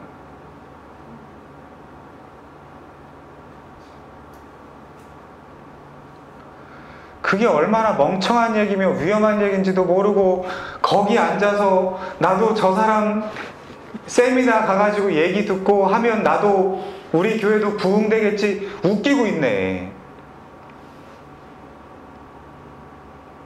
개혁해야 될 게 한두 가지가 아니야 지금. 근데 왜 이런 일들이 생길까요? 딱 잘라서 얘기할게요. 여러분들이 무식해서 그래. 그러니까 여러분들이 무식하니까 이 강단에 서는 사람들이 겁이 없어요. 막 속이고. 어차피 내가 좀 속여도 못 알아들을 거잖아요. 제가 악의를 가지고 여러분들을 속이면 어떻게 될 것 같아요? 속일 수 있어요, 자신 있게. 근데 그러면 안 되잖아요, 여러분. 그래서 좀 피곤할 거예요, 딱딱하고. 그래도 다음에 또 공부할 수 없으니 혼자라도 여러분들 이렇게 신앙생활 하면 어차피 교회에서 봉사도 하고 해야 되잖아요. 집사도 받아야 되고 권사도 받아야 되고 장로도 받아야 된단 말이에요. 나중에 저 안 받을 건데요. 지금 생각이랑 나중 생각이랑 다르단 말이에요. 저는 10대, 20대 때 너무나 자신감에 찬 사람들이 자신있게 하는 얘기를 별로 좋아하지 않아요, 생각보다. 왜? 다 바뀌어요, 나중에. 지금은 그러죠, 자신있게. 아니, 뭐, 장로 안 됐다고 교회를 옮기냐? 네가 그런단 말이에요, 나중에. 그 사람도 그랬어요, 20대 때는. 근데 한번 생각해 보세요. 내 친구들이 다 권사되고, 다 집사되고, 근데 나만 안 돼요. 근데 그때 가서는 정말 자신있게 나는 안 될 건데요 라고 얘기할 수 있을 것 같아요? 10대, 20대, 30대 얘기하는 거랑 40대, 50대, 60대랑 얘기하는 거랑 다르단 말이에요. 사람이 얘기하는 건.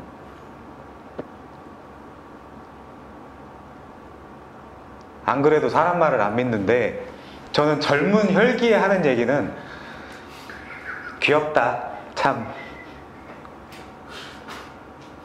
귀여운 친구네.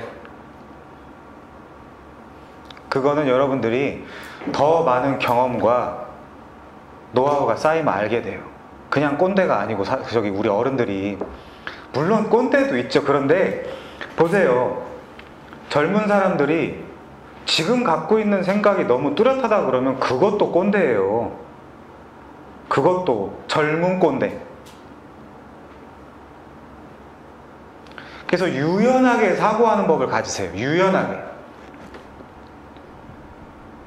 벌써부터 이게 아니면 틀린 거야. 아니, 얼마나 살았다고. 벌써부터. 지금은 막 습득하고 배워야 될 나이인데. 잔소리가 길어졌는데 어쨌든 잘 배웁시다. 자, 넘어가서, 그래서 책 25페이지 다시 가면 사탄은 언제나, 사탄이 하는 가장 큰 역할이, 이 책도 그 내용이, 이 책도 머릿말에 그게 나와 있어요.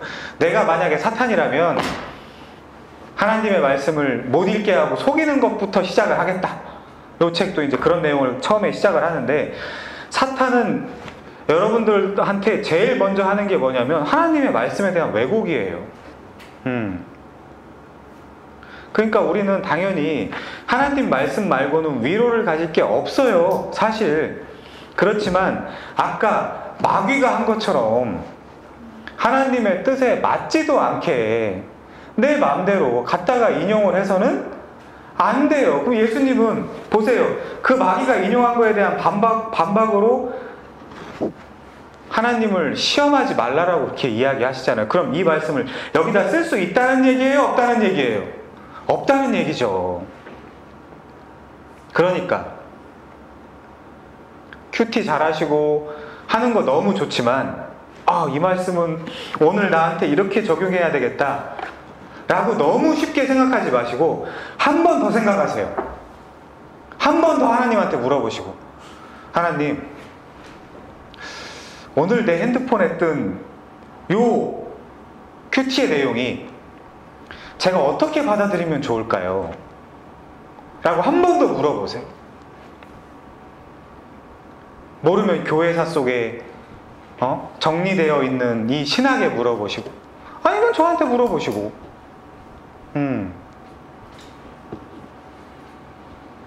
신앙생활이 녹록지 않죠? 자, 그래서 하나님의 권위에 의심을 가지게 하여 하와를 속였습니다.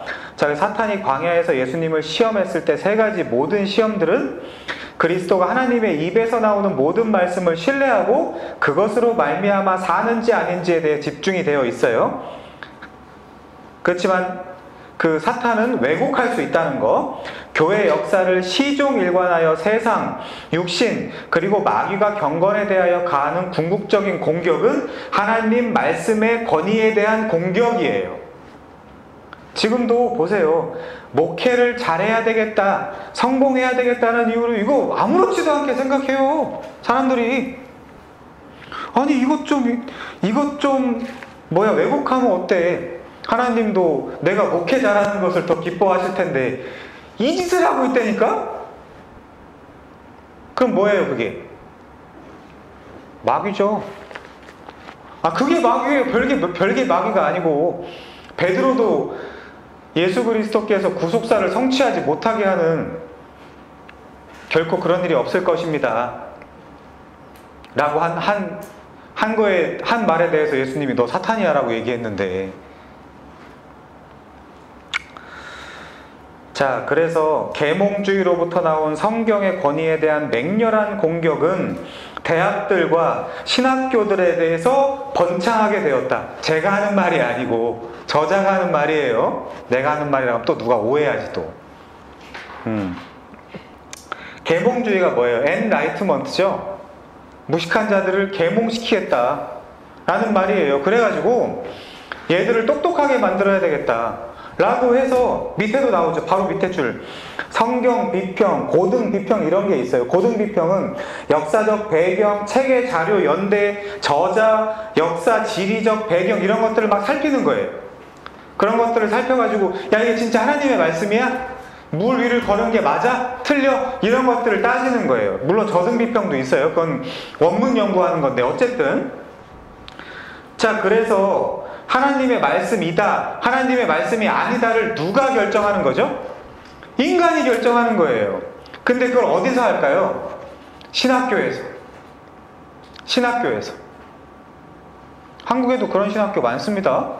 그 외국에서도 그런 신학을 공부하고 들어온 인간도 많아요. 누구라고는 말을 못하겠지만 여기도 그렇게 써 있잖아요. 대학들과 신학교들에서 번창했다고. 자, 넘어갑시다. 26페이지 여기까지만 하고 마칠게요. 사항은 두 번째 단락, 간결하면서도 신학적으로 정확한 진술이다. 웨스트민스터 신학자들은 수납된이라는 단어를 의도적으로 사용한다. 그때나 지금이나 로마 카톨릭 교회와의 논쟁에서 문제는 이것이다. 궁극적인 권위는 교회에 있는가, 성경에 있는가? 우리 카톨릭을 떠나서 이렇게 한번 생각해 봅시다. 여러분들이 스스로 성경을 볼 수 있어요? 볼 수 있죠? 성경을 봐야 되고. 근데 여러분들이 예를 들면 그 교회에서 어떤 사람이 설교를 할 때 그거를 아무 의심 없이 다 받아들입니까? 그래서는 안 돼요. 그래서는 안 돼요. 자, 그래서 궁극적인 권위는 교회에 있냐, 성경에 있냐를 따지는 거예요. 자, 그래서 16세기에 문제되었던 오직 성경이라는 구호가 무엇을 의미하는가? 로마 카톨릭 교회는 성경이 궁극적으로 그것의 권위를 교회에서 얻는다고 강하게 주장했다. 왜요? 여러분을 종 삼아야 되기 때문에. 그렇지만 종교개혁자들은 여러분이 직접 성경을 볼 수 있습니다. 조금만 노력하십시오라고 이야기를 한 거예요. 그래서 16세기에 마르틴 루터, 칼빈 그리고 다른 종교개혁자들은 이것에 대해서 정기적으로 논쟁했다. 쭉 내려가서 밑에 5번째 줄이요. 6번째 줄. 성경의 권위는 어떤 인간이나 교회의 증언에 의존하지 않는다. 의존해서도 안 된다. 그래서 마지막 결론을 좀 내리면요. 여러분들이 직접, 물론 이 웨스트민스터 공부도 그렇죠. 직접 이 하나님의 말씀에 더 깊이 관심을 가지셔서 아까처럼 왜곡하지 않고 여러분들이 직접 하나님 말씀 잘 공부하고 파악하고 남에게 너무 의존적이지 않는 그런 신앙 가지면 좋겠다는 말씀으로 오늘 웨스트민스터 1장 4항까지 공부했는데 여기서 마치겠습니다. 기도하겠습니다.